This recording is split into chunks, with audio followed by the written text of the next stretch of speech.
Abra sua Bíblia, por gentileza. Carta de Paulo aos Colossenses, capítulo 1.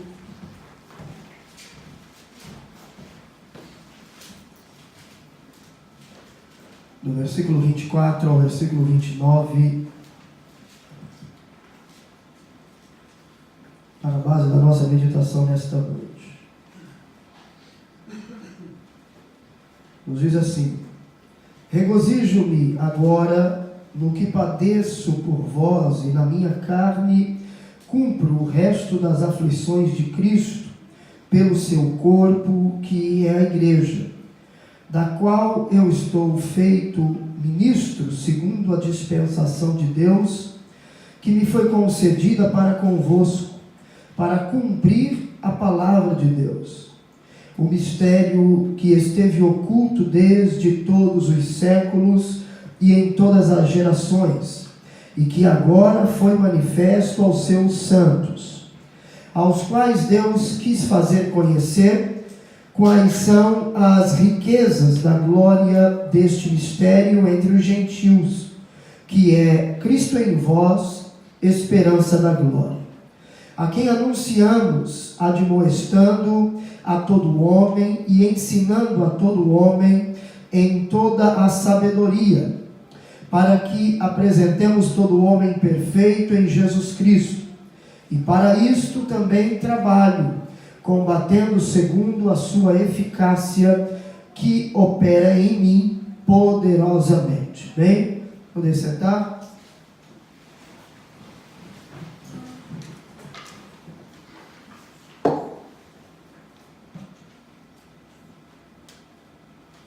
Quando nós olhamos para o texto lido, quando nós paramos para observar este texto, nós percebemos o quão dedicado e incessante foi Paulo no seu ministério de ensino da palavra de Deus. Paulo era um homem que se dedicava ao ensino da palavra, e nós vemos isso em toda a igreja do primeiro século, apóstolos e aqueles que estavam envolvidos no início da igreja, envolvido com o ensino da palavra, envolvido com a pregação do evangelho. Quão dedicados eles eram. Quando nós olhamos este texto, nós vemos que Paulo se empenhava de forma ardorosa, de forma verdadeira. Ele, como um verdadeiro apóstolo, ele se dedica. E com zelo, o apóstolo dos gentios sofria pelas almas que ele ganhava para Cristo. E ele, neste texto, nesta carta, não foi diferente. Nesta carta aos crentes de Colosso, Paulo, mesmo indiretamente, Paulo os discipulou. Quer seja pela vida de Epáfras, por intermédio deste seu cooperador, quer pelas suas cartas, pelas suas abençoadas epístolas, Paulo discipulou a igreja.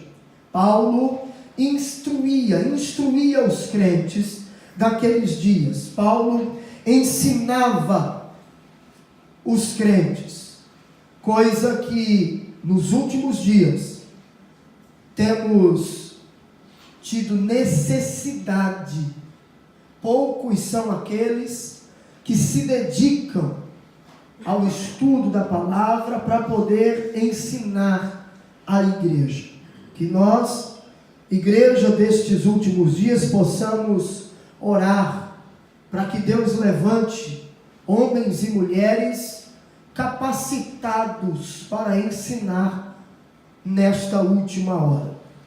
Mas quando nós olhamos o texto bíblico, nós observamos Primeiro, o sofrimento e o regozijo de Paulo. Nós vamos falar hoje sobre o mistério do Evangelho. Agora veja o versículo 24. Ele diz: regozijo-me agora no que padeço por vós, e na minha carne cumpro o resto das aflições de Cristo pelo seu corpo, que é a igreja. E quando se fala de fazer a obra, quando se fala de fazer o trabalho do Senhor, muitas pessoas hoje querem estar envolvidas, querem trabalhar, querem, como a gente ouve e não poucas vezes, querem sentir-se úteis, como que só é útil quem prega ou quem canta, mas querem sentir-se úteis. Mas quando se fala que fazer a obra, trabalhar na obra, envolver-se verdadeiramente na obra, acarreta-nos algumas situações, aí já começa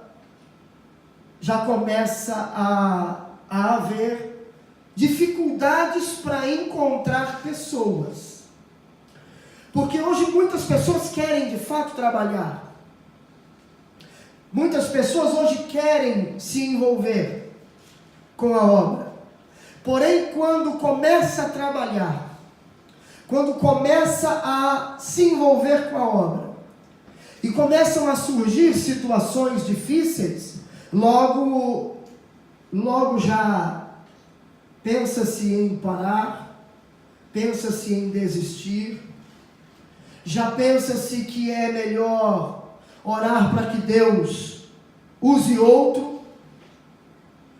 Mas Paulo aqui ele diz que o sofrimento que ele estava passando, ou que ele passava, o sofrimento que ele passava na obra, ele diz que para ele era alegria. Paulo se alegrava no sofrimento. Ele diz: regozijo-me agora no que padeço por vós. Paulo diz: olha, no que eu estou sofrendo por vocês, pela igreja, pelo trabalho, pela obra, pela chamada, pelo ministério, para mim é motivo de me alegrar. Paulo diz: eu me regozijo. Agora observe uma coisa, que Paulo diz que este seu sofrimento, ele diz: eu sofro no que padeço por vós, e na minha carne cumpro o resto das aflições de Cristo. Paulo ele deixa de uma forma muito clara, ele nos diz de uma forma muito clara que ele sofria, que ele padecia na sua carne, ou seja, no seu próprio corpo. Paulo sentia, Paulo sofria as aflições, Paulo vivenciava o sofrimento. Para quê? Para estar fazendo a obra, pregando o Evangelho. E quando nós olhamos a história deste homem de Deus, e nós lemos Atos dos Apóstolos, nós vemos que Paulo por diversas vezes foi preso, Paulo por diversas vezes foi chicoteado, Paulo por diversas vezes foi perseguido. Teve momentos que Paulo teve que ser tirado da cidade, escondido, porque as pessoas buscavam para matá-lo. Mas ele diz que tudo isso para ele era alegria. Agora, o que eu acho interessante é que havia um homem no livro de Atos dos Apóstolos, que Deus, quando fala com ele, já havia ali revelado que a história de Paulo e que a vida de Paulo seria uma vida de sofrimento pela causa do Evangelho, pela causa do Mestre. Se não, veja Atos capítulo 9. Atos capítulo 9 e os versículos de número 15 e 16. Nos diz assim a palavra do Senhor. Quando Deus está falando com Ananias, diz assim: disse-lhe, porém, o Senhor: vai, porque este é para mim um vaso escolhido, para levar o meu nome diante dos gentios e dos reis e dos filhos de Israel, e eu lhe mostrarei quanto deve padecer pelo meu nome. Paulo era perseguidor da igreja. Paulo perseguia a igreja. Paulo consentia na morte de crentes. Paulo estava na ocasião deste capítulo 9, indo para Damasco com carta para pegar os crentes e trazê-los de volta, para aprisioná-los. Alguns iriam ser mortos, e no meio do caminho Paulo se encontra com o Senhor. Jesus se revela a Paulo de uma forma extraordinária. Paulo, de perseguidor, passa a ser perseguido. E se nos nossos dias fosse dito a algumas pessoas hoje apenas o versículo 15, iam estar pulando de alegria. Por quê? Porque iam dizer: olha só o versículo 15, disse-lhe, porém, o Senhor: vai, porque este é para mim um vaso escolhido. É vaso escolhido, e todo mundo quer ser vaso hoje. Todo mundo se coloca hoje na condição de vaso escolhido. Mas para que Deus escolheu este vaso? Para que Jesus escolheu este vaso? Para levar o meu nome diante dos gentios e dos reis e dos filhos de Israel. Ora, uma responsabilidade muito grande, uma incumbência, uma missão muito grande. Porém, estaria em evidência, porque estaria entre os reis, estaria entre os nobres, estaria entre os gentios, estaria entre os filhos de Israel. Porque hoje tem-se a ideia de que quem prega está em evidência, e isso é muito bom. Isso é muito bom. Hoje as pessoas têm esta visão. É por isso que muita gente quer ser pregador, é por isso que muita gente quer estar na frente, é por isso que muita gente quer ser cantor, é por isso que muita gente quer estar, porque tem-se a ilusão.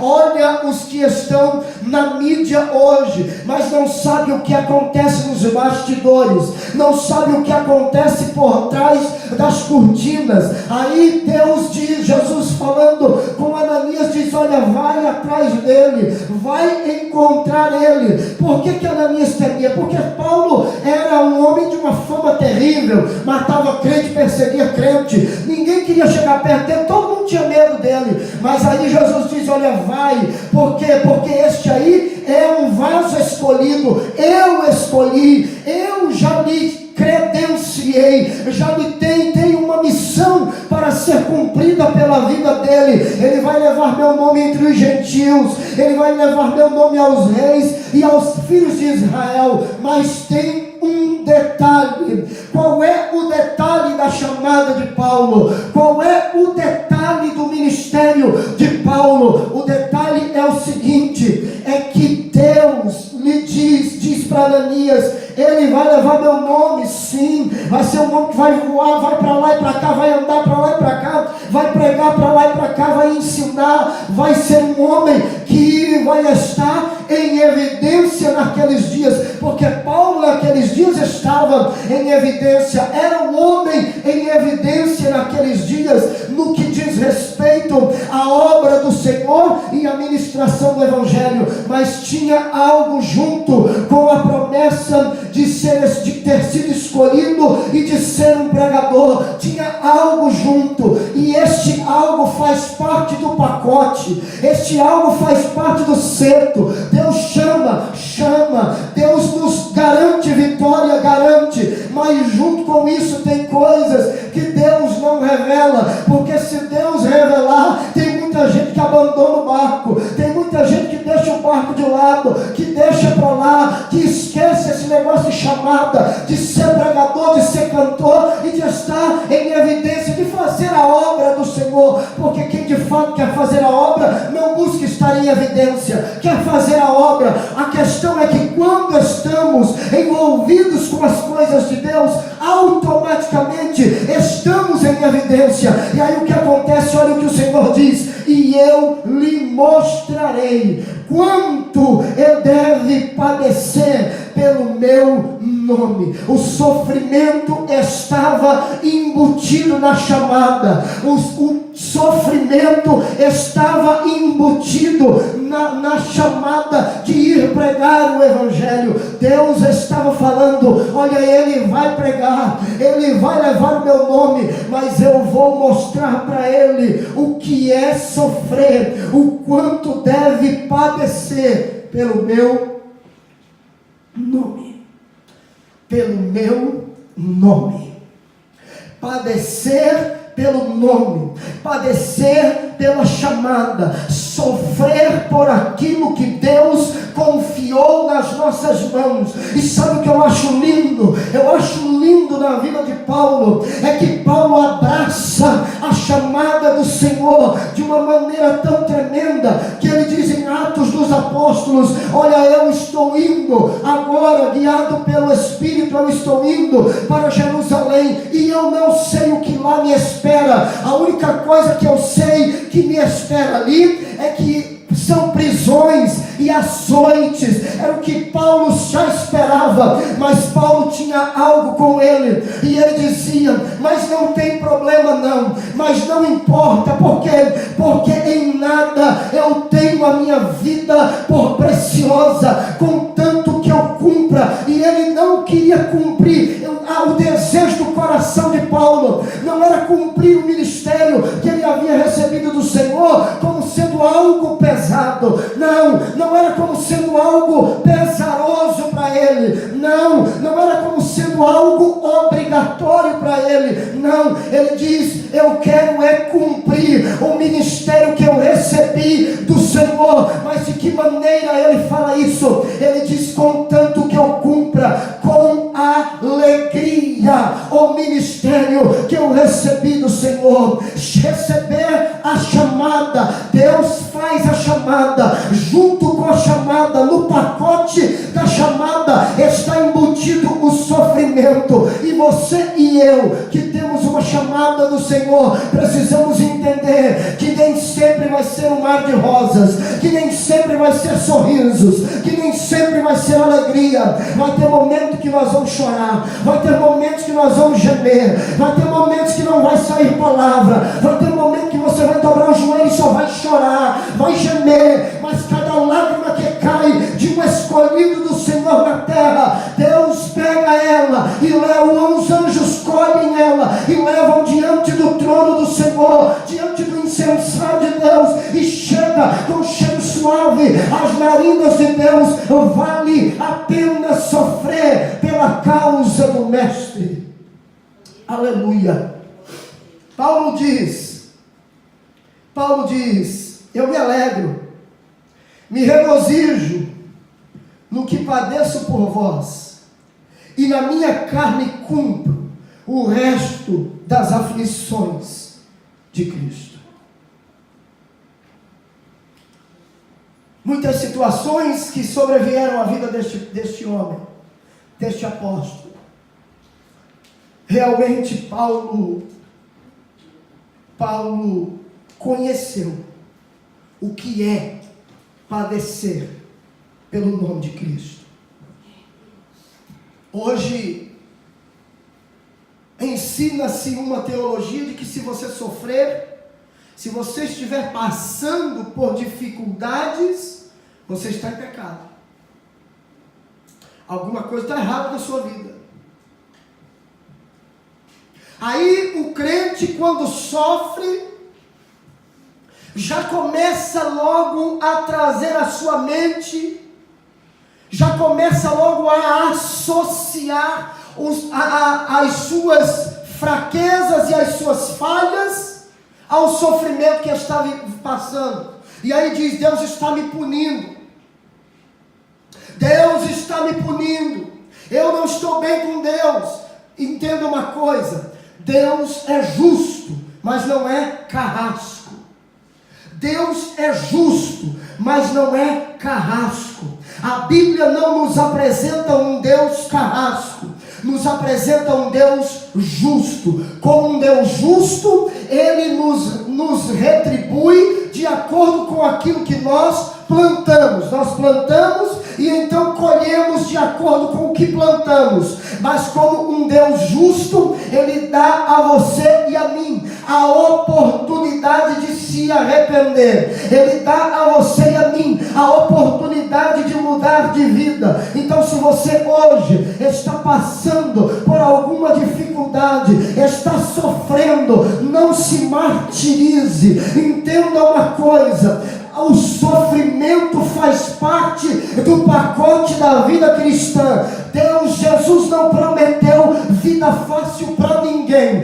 Jesus não garantiu vida fácil para ninguém. A única coisa que Ele nos garantiu é que estaria conosco todos os dias até a consumação do século. Se Ele está conosco, se Ele está comigo, se Ele está com você, o sofrimento é suportável. Pior do que o sofrimento é o sofrimento sem Cristo. Pior do que o sofrimento é o sofrimento distante da presença dEle. Se Ele está na sua embarcação, se Ele está no meu barco, se Ele está no seu barco, vai dando glória mesmo com as ondas bravias e a tempestade assolando a sua embarcação, porque na hora certa Ele levanta, repreende vento e mar e segue bonança, porque fiel é o que nos prometeu.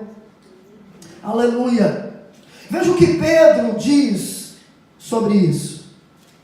Capítulo 4, versículo 13, 12 e 13, da primeira carta de Pedro.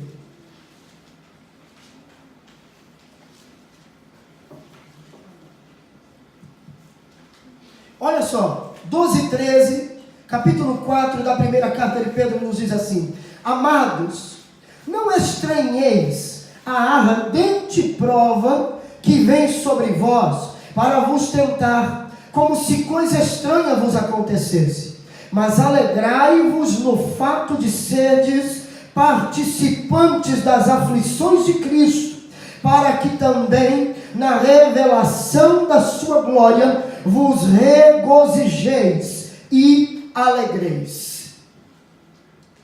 Pedro, assim como Paulo, não manda você desviar da igreja na luta.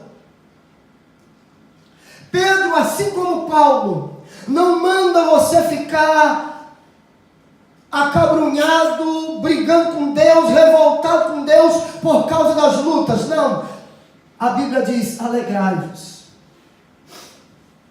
Se estamos sendo participantes das aflições de Cristo, é motivo de nos alegrarmos. Agora tem um detalhe, porque a parte B do versículo 24 vai dizer assim: a parte A diz-nos assim: regozijo-me agora no que padeço por vós, e na minha carne cumpro o resto das aflições de Cristo. A parte B diz: pelo seu corpo, que é a igreja. Tem um detalhe: gera-nos alegria e agrada a Deus quando sofremos pela sua causa, sem que este sofrimento, melhor dizendo, seja oriundo das nossas atitudes erradas. Porque quando o sofrimento vem, e a origem do sofrimento é o mau testemunho, é o mau comportamento, aonde você está, seja na escola, seja no trabalho, seja na vizinhança, seja na praça, o camarada compra e não paga, acarreta sofrimento, acarreta perseguição. Esse tipo de sofrimento não glorifica a Deus. Qual é o sofrimento que glorifica a Deus? É quando nós sofremos, quando nós padecemos pela causa de Cristo.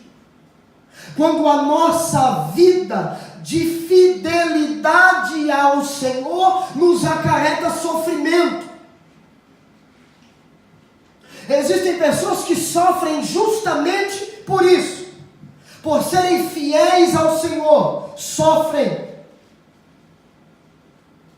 Já existem aqueles que sofrem por serem infiéis ao Senhor, e esse tipo de sofrimento não glorifica a Deus. Olha o que nos diz a Bíblia. Aí na carta de Pedro, capítulo 2. Carta de Pedro, primeira carta.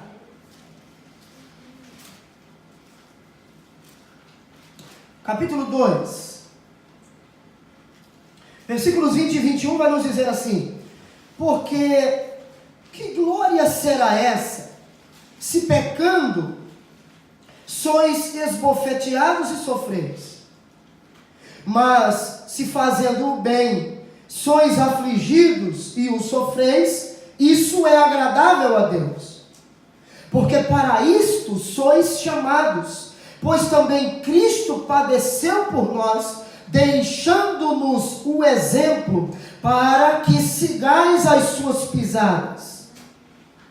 E aí Pedro segue falando: o qual não cometeu pecado, mas nem na sua boca se encontrou engano, o qual quando o injuriavam, ele não injuriava, quando padecia não ameaçava, mas entregava-se àquele que julga justamente. Enfim, Pedro começa a falar: se você sofre por causa do seu pecado, que glória tem? Mas se você está sofrendo, se nós sofremos pela causa de Cristo, isso é agradável a Deus. E aí ele diz: porque para isto sois chamados, pois também Cristo padeceu por nós. Nós precisamos entender uma coisa: qual é o objetivo do Evangelho? Qual é o objetivo do Evangelho de Cristo? É nos moldar à imagem do Senhor, é nos transformar, é limpar a nossa vida, é tirar de nós tudo aquilo que pertence à velha vida.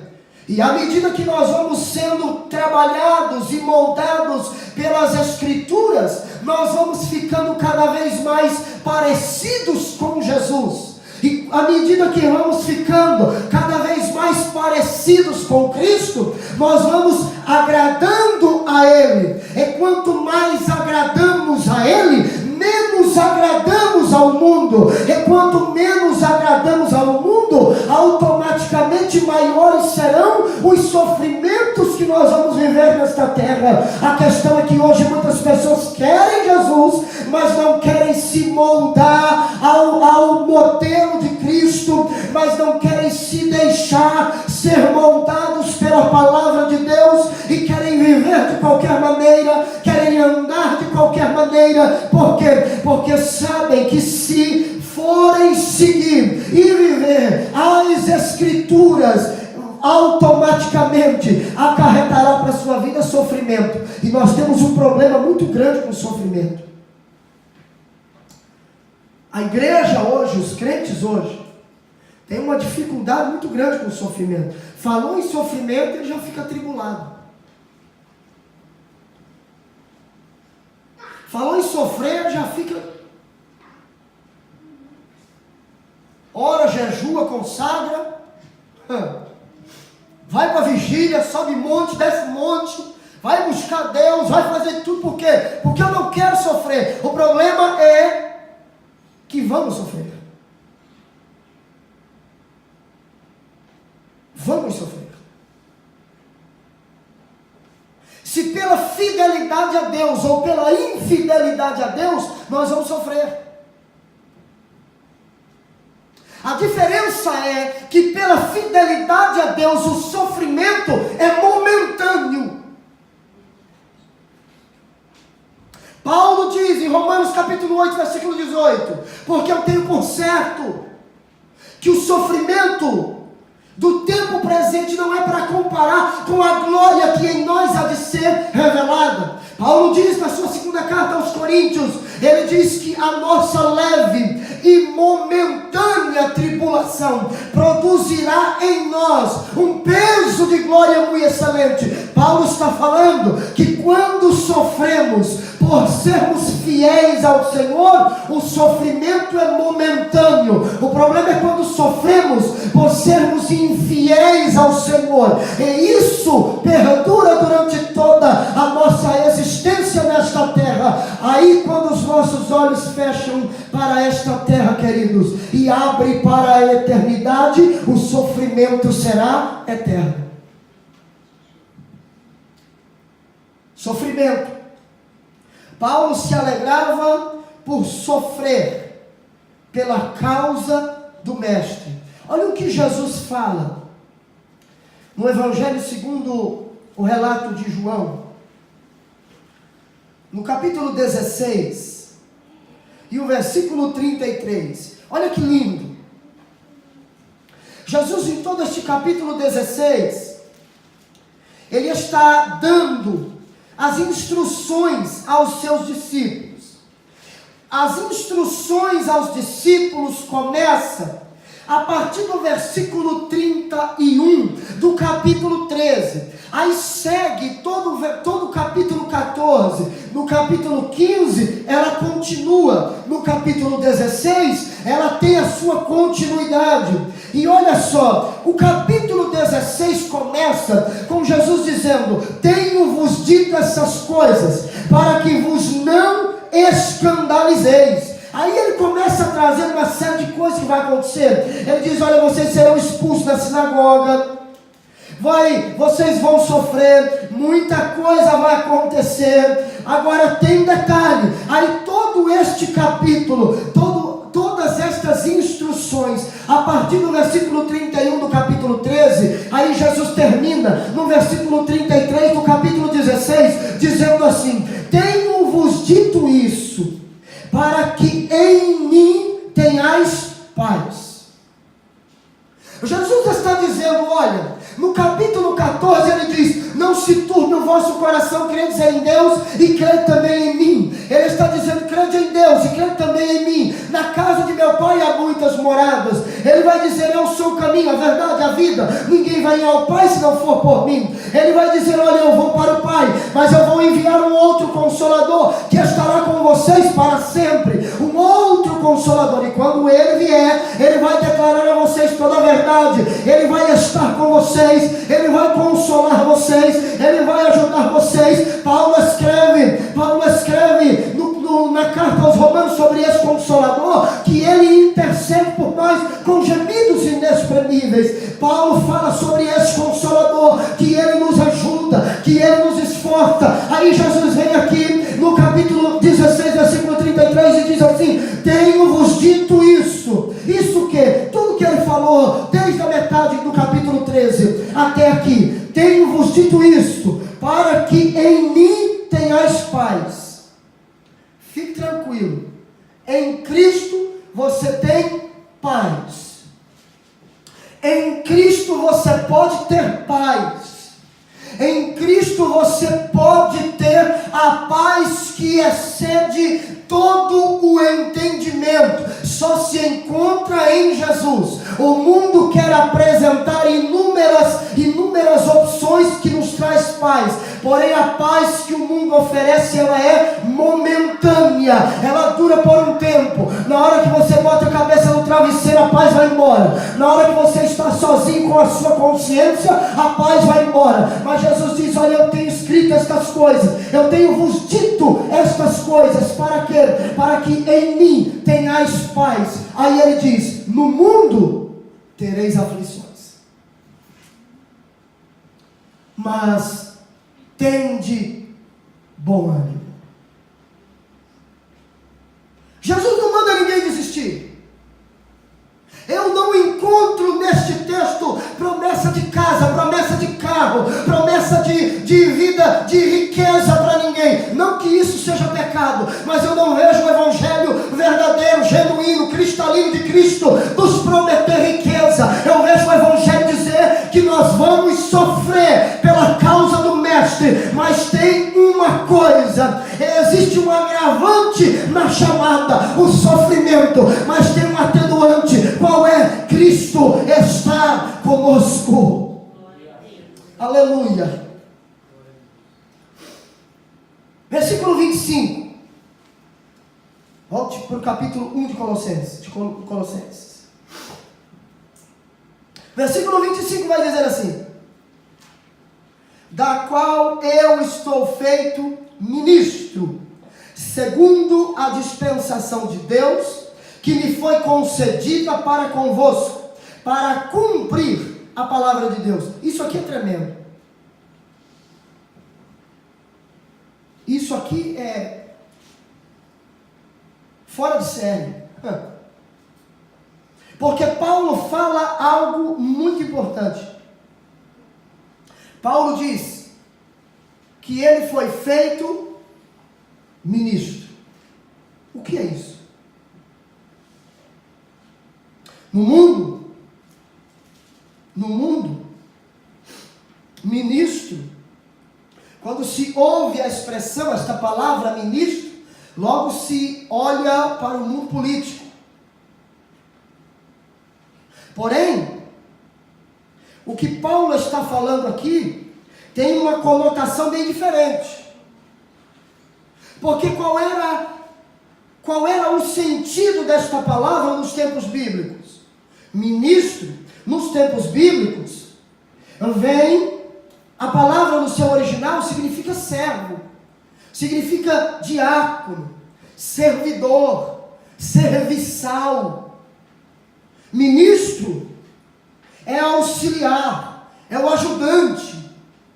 A palavra ministro é diáconos, de onde vem diaconia, que é o mesmo que serviço, que ministério. Só que hoje, quando nós olhamos para a Bíblia, essa palavra, no seu sentido original, ela está sempre voltada para a ideia de servir. De servir. Olha o que Jesus fala em Lucas 10. Lucas 10, versículo 40. Nos diz assim: olha a história. Você conhece a história. Jesus está na casa de Marta e Maria. Havia ali algumas pessoas. E aí olha o texto. Olha o texto. Marta, porém, andava distraída em muitos serviços. E aproximando-se, disse: Senhor, não te importas que minha irmã me deixe servir só? Dize-lhe, pois, que me ajude. Ela estava questionando Jesus, Porque Maria estava sentada aos pés de Cristo, ouvindo a palavra, ouvindo os ensinamentos. E ela estava, esta expressão, esta tradução que eu estou usando, usa a expressão que ela estava distraída. Mas a tradução da Bíblia Revista e Atualizada, ela traz o sentido de que Marta estava preocupada, envolvida com o trabalho, com o serviço, porque ela queria servir bem a Cristo. Agora, o que é interessante aqui? O que é interessante aqui é que Maria estava sentada ouvindo Jesus e Marta correndo para servir a mesa, preparar alguma coisa para servir, alguma coisa para as pessoas que estavam ali. Mas Marta estava envolvida no processo. Marta estava envolvida no trabalho.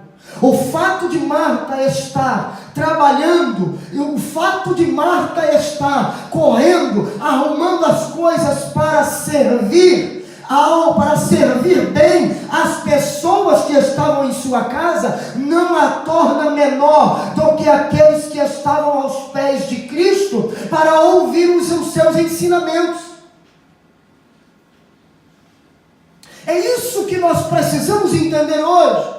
Porque a mentalidade dos crentes de hoje é que ele só serve se ele estiver no púlpito pregando. Ele só serve se ele estiver no púlpito cantando. Nós precisamos tirar esta mentalidade, arrancar da nossa mente este tipo de pensamento. Porque quer esteja no púlpito pregando, ou cantando, ou na frente de um trabalho, quer esteja cuidando da zeladoria da igreja, nós estamos incluídos no projeto de Cristo, nós estamos envolvidos no trabalho, nós estamos fazendo e cumprindo a missão de Cristo, a missão para a qual Cristo nos chamou. Paulo diz: eu fui feito ministro. Ele diz: eu sou simplesmente servo.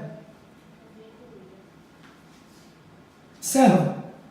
Paulo não se colocava na condição de maior e melhor do que ninguém. E olha que Paulo tinha todas as prerrogativas para se colocar numa posição de exaltação. Paulo, ele diz isso. Olha, eu fui hebreu de hebreus, fui circuncidado ao 8º dia, segundo a lei, zeloso, fui perseguidor da igreja. Paulo aprendeu aos pés de um dos homens mais conceituados daqueles dias. Paulo aprendeu aos pés de Gamaliel. Paulo era hebreu, Paulo era da tribo de Benjamim. Paulo tinha todas as credenciais para querer se ensoberbecer sobre os demais, mas ele se coloca na posição de servo. Por quê? Porque as suas credenciais, todo o conhecimento da lei que Paulo tinha não o tornava melhor do que os outros. Porque seja pregando, seja cantando, seja cuidando daquilo que na nossa mente nós possamos ter como algo mais insignificante dentro da casa do Senhor, todos nós estamos incluídos no projeto de Cristo e envolvidos na sua obra. Olha só, Atos dos Apóstolos, capítulo 6, veja como esse negócio de servir é coisa séria. Atos dos Apóstolos, capítulo 6, veja só a partir do versículo 2, diz-nos assim: e os 12, convocando a multidão dos discípulos, disseram: não é razoável que nós deixemos a palavra de Deus e sirvamos às mesas.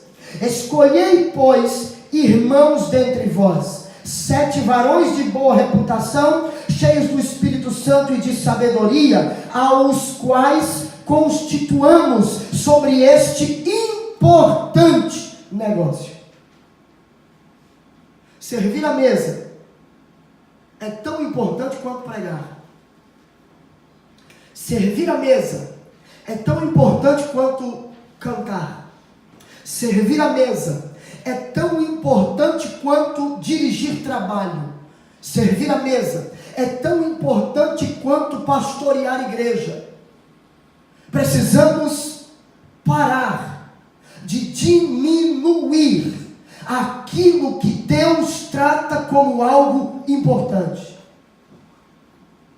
Os irmãos que cuidam da porta, os irmãos que trazem copo d'água para nós aqui em cima do púlpito quando estamos pregando, todos estão incluídos no projeto de Deus e fazem parte da sua obra. Todos têm a sua importância e todo trabalho na obra é importante. Porque se todo mundo for pastor, quem será pastoreado? Se todos forem ovelha, quem vai ser pastor? Se no corpo se no corpo os membros todos quiserem ser orelha, quem vai ser nariz?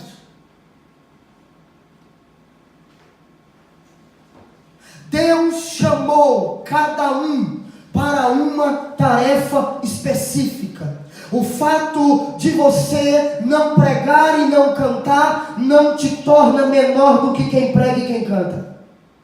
Você é igual. Você é igual. Igual. Porém, nos nossos dias, a palavra ministro, ela mudou o sentido. Porque hoje ministro são aqueles que estão dirigindo, são os dirigentes. E aí isso subiu para a cabeça de alguns. Sobe para a cabeça de alguns.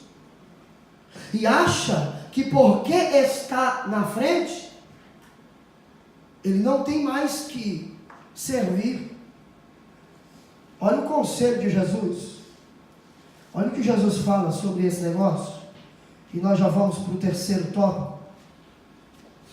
Olha o que Jesus fala. Evangelho segundo escreveu Mateus, capítulo 20,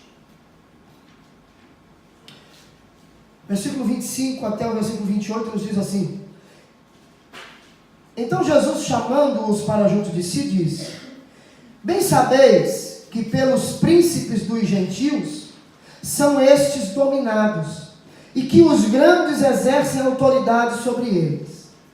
Não será assim entre vós, mas todo aquele que quiser entre vós fazer-se grande, que seja vosso serviçal. E qualquer que entre vós quiser ser o primeiro, que seja vosso servo. Bem como o Filho do Homem não veio para ser servido, mas para servir e dar a sua vida em resgate de muitos. Somos servos e precisamos entender esta verdade bíblica. Mas o versículo 26 do capítulo 1 vai nos mostrar algo interessante.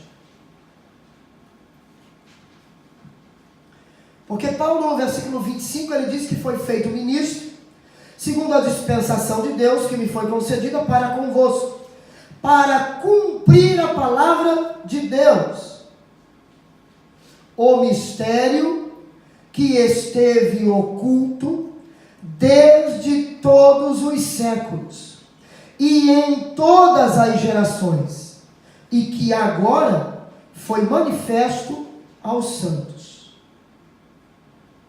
Paulo fala de um mistério que agora foi manifestado.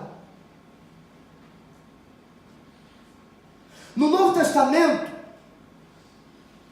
aparece muitas vezes esta palavra mistério. Agora, a maior parte delas aparecem nas epístolas paulinas, as epístolas de Paulo. Só que Paulo agora aqui, ele diz que o mistério que estava oculto, agora foi revelado. Paulo está dizendo que o mistério que esteve durante séculos e séculos oculto, agora foi manifesto. Não havia mais mistério no tocante a este assunto. Paulo diz: olha, eu fui feito ministro, estou feito ministro, segundo a dispensação de Deus, que me foi concedida para convosco, para cumprir a palavra de Deus. 2 pontos. 2 pontos. Qual era a palavra? O mistério que esteve oculto desde todos os séculos e em todas as gerações, e que agora foi manifesto aos santos. Qual era a incumbência de Paulo? Revelar a eles, ministrar a eles, falar para eles sobre o mistério que esteve oculto.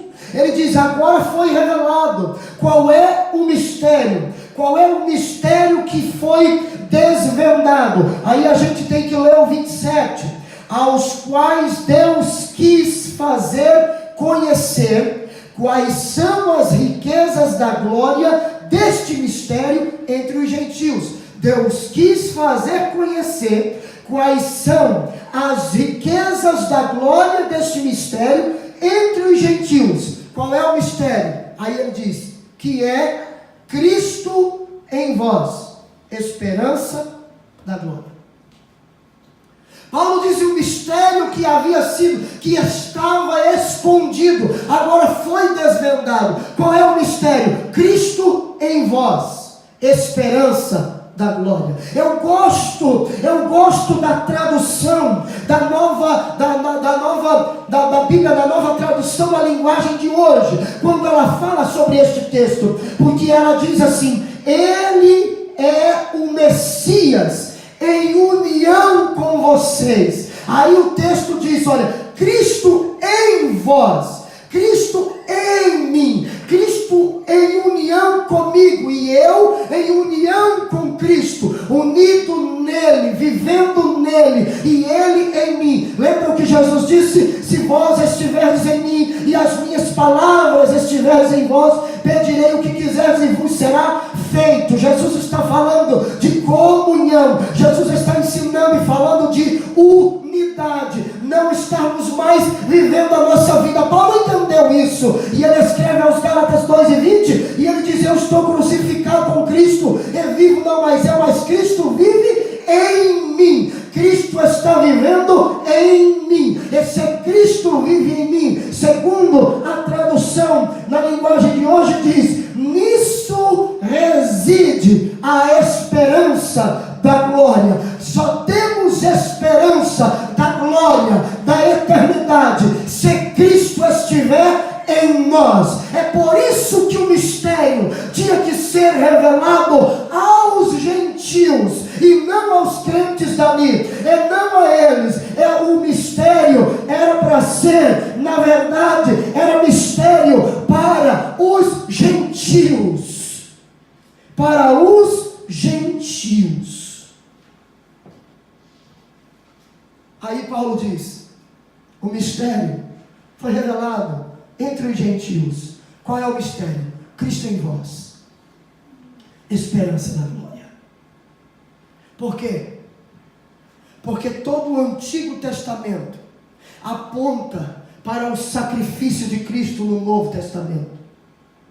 Havia uma profecia em Gênesis 3:15, a profecia da reconciliação, a profecia que nós chamamos de proto-evangelho, ou seja, o primeiro evangelho, a primeira proclamação do Evangelho. E o que é o Evangelho? São as boas novas de Cristo. E quais são as boas novas de Deus para nós? É que o mundo que estava perdido foi reconciliado por Cristo. Isso estava oculto nas páginas do Antigo Testamento, mas agora no Novo Testamento é revelado, é trazido ao nosso conhecimento. Cristo em você, Cristo em mim, nos dá esperança da glória.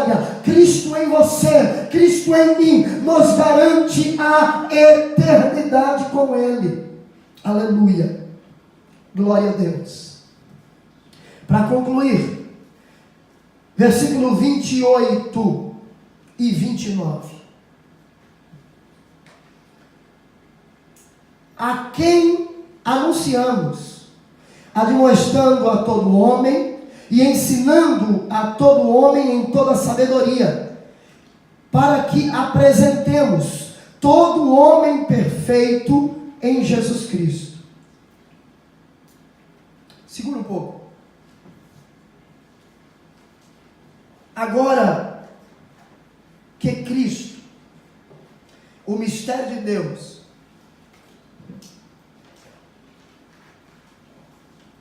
ele foi revelado, ele não poderia mais ficar escondido, confinado entre os povos, entre as nações, entre os homens. Precisava ser anunciado, precisava ser falado, precisava ser levado ao conhecimento das outras pessoas.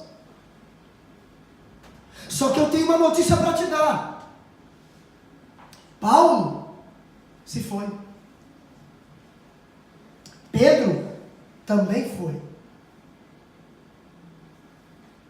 A igreja do século I se foi. Sobre quem está esta responsabilidade? Sobre a igreja de hoje. Sobre a igreja dos nossos dias. Qual é a missão que Cristo nos deixou? Ide.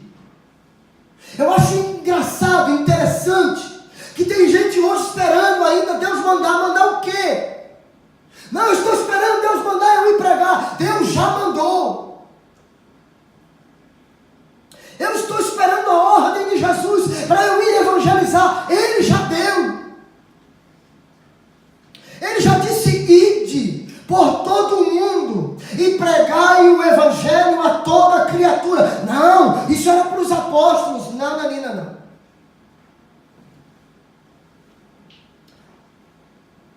A palavra é para nós. A responsabilidade é nossa.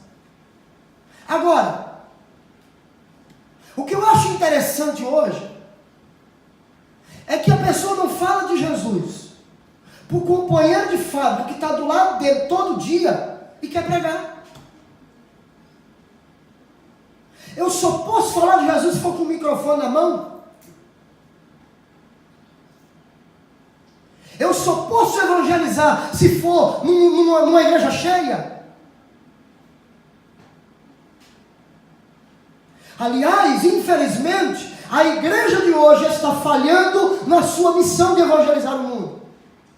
Não vamos generalizar. Tem muita igreja que faz missão, mas tem muita gente hoje pregando para crente. As nossas festas são para crente. Os nossos eventos são para crente. Não se convida. Não se tem mais desejo de ganhar almas para Cristo. Não se tem mais desejo de falar de Jesus para ninguém. Mas eu quero ser pregador. Começa pregando para o teu colega de fábrica. Irmão, entenda uma coisa: se você não começa a pregar e ensinar e falar de Jesus para quem está do teu lado todo dia, 8, 10 horas por dia na fábrica, como é que você acha que Deus vai te levar para as nações? Se você não consegue falar de Jesus para quem está do teu lado, Você acha que Jesus vai te colocar lá em cima? Diante das grandes multidões? Tem que começar por baixo. Sabe que eu tenho saudade hoje? Eu tenho saudade hoje dos meus tempos de mocidade. Eu tenho saudade do meu tempo de mocidade quando eu estava na igreja. Lá no Brasil. Nós saíamos com a juventude e entrávamos no meio das favelas entregando folheto. Sabe como é que eu comecei a pregar? Comecei a pregar, falar de Jesus na porta de bar, entregando folheto. Entrei em bar, tem gente que disse é doido. Eu entrei dentro do bar, entregando folheto, falando: Jesus te ama, Jesus te ama, Jesus quer salvar a tua vida. E as pessoas diziam: sai daqui garoto, isso aqui não é lugar para você não. Eu dizia: eu sei que não é lugar para mim, mas eu ia lá e entregava folheto, falava de Jesus. A igreja de hoje perdeu esta graça, perdeu esta alegria. Precisamos voltar. Nós queremos os grandes centros, nós queremos as grandes multidões, mas quem mais precisa ouvir está nos becos e valados. Nós queremos ir para os grandes, nós queremos estar diante das multidões. Comecei falando de Jesus dentro de bar, comecei falando de Jesus no meio de favela, entregando folheto no meio de favela, subindo rua, descendo rua, calça jeans, camiseta, ou às vezes saíamos da escola dominical e ia direto, terminava o ensaio dos jovens, ia direto, de social, calça social, camisa, gravata, e ia entregando folheto, sobe rua, desce rua, sobe rua, desce rua. E você está pensando que era rua de asfalto como nós temos aqui no Japão? Não, rua de terra. Chovendo ou não, íamos para as ruas entregar folheto e falar de Jesus. A nossa geração quer evangelizar só pelas redes sociais. Quanto evangeliza? Mal e mal pelas redes sociais nós estamos evangelizando. Porque hoje o que a gente vê nas redes sociais é desabafo, é indireta, é crente atacando crente, é o que a gente mais vê nas redes sociais hoje. Dá nojo. Ao invés de usarmos as redes sociais para falar de Jesus, para levar a mensagem da cruz, para que as almas sejam alcançadas,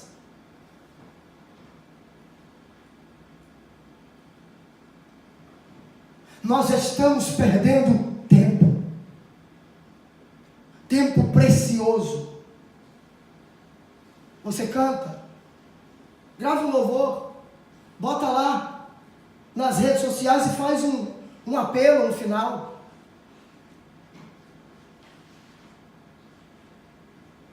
Convida um amigo. A igreja de hoje perdeu isso. Eu me lembro uma vez, entrei com um amigo, ele cantava e eu pregava. Entrei em uma favela no centro de Guarulhos, não tinha carro não. Fui pregar, me convidaram para pregar na igreja. Eu entrei no meio da favela, quando a gente estava descendo no ponto de ônibus e estamos entrando, descendo as ruas. O irmão foi lá encontrar a gente, a igreja ficava lá em cima, no morro, lá em cima. E nós cruzamos a favela todinha, eu e um colega, um irmão da igreja, um jovem da mocidade comigo.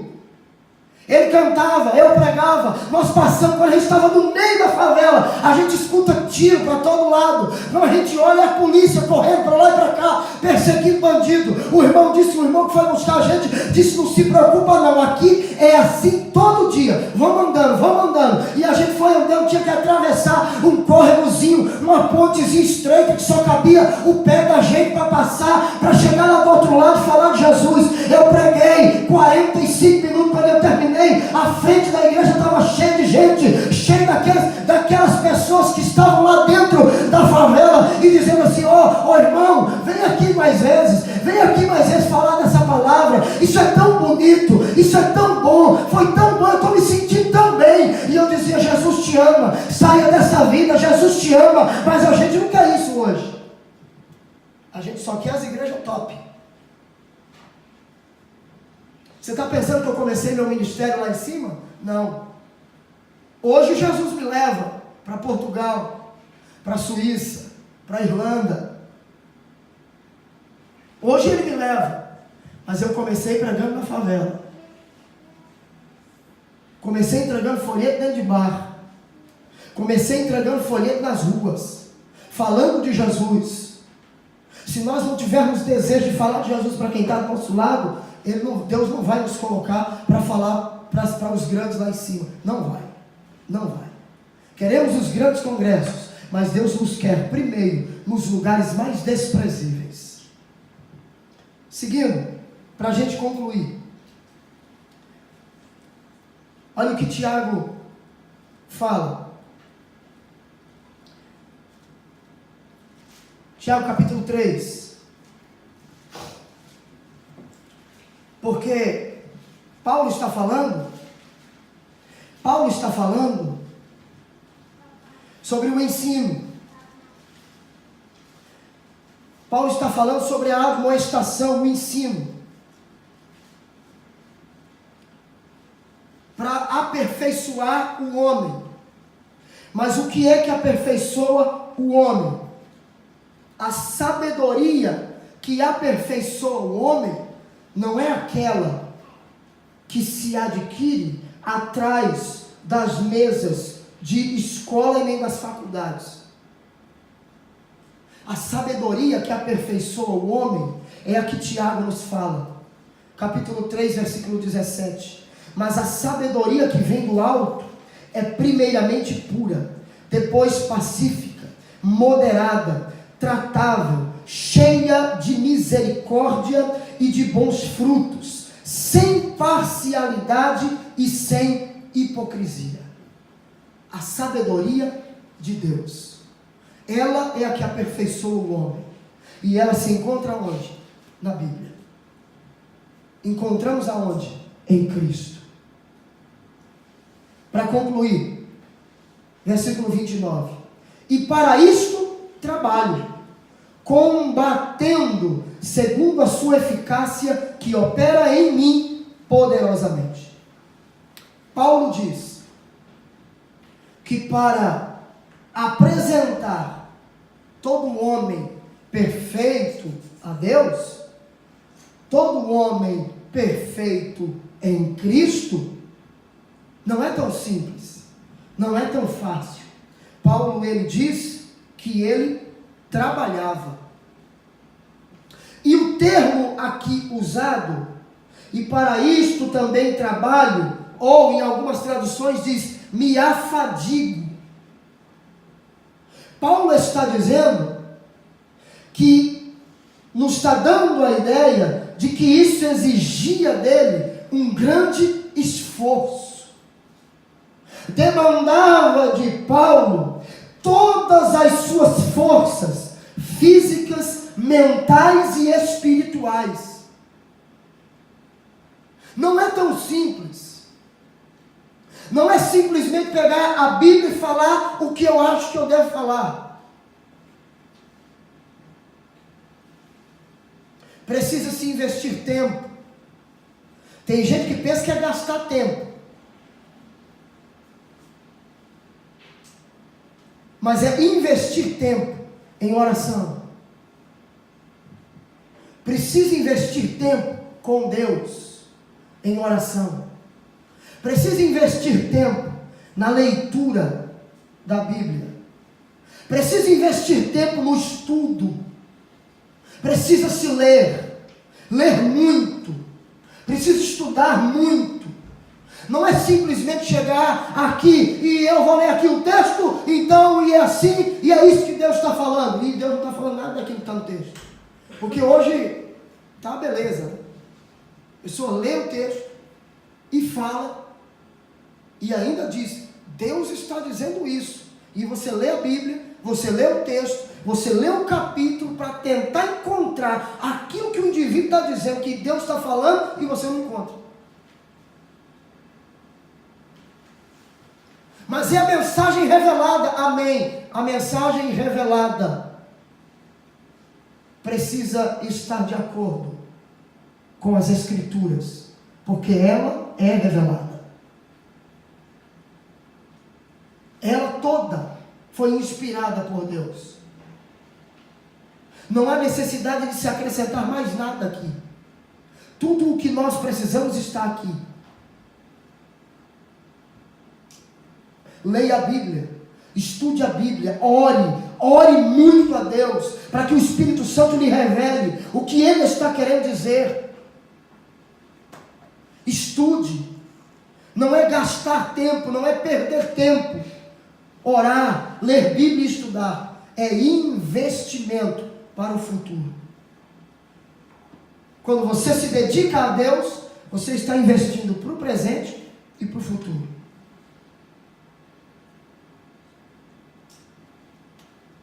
E eu vou falar, o resultado do investimento é muito bom. Fiquemos de pé. Paulo diz que Deus é o que opera tudo em todos. Capítulo 2, versículo 13 da sua carta aos Filipenses, Paulo diz que Deus é o que opera tudo em todos. Se Deus é o que opera tudo em todos, eu preciso entender, você precisa entender, que não podemos nos orgulhar daquilo que fazemos para Ele, porque é dele.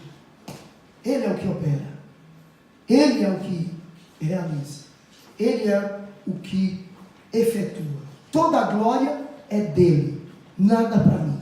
Toda a glória é para Ele. Amém? Amém? Que Deus abençoe. Em nome de Jesus. Vamos.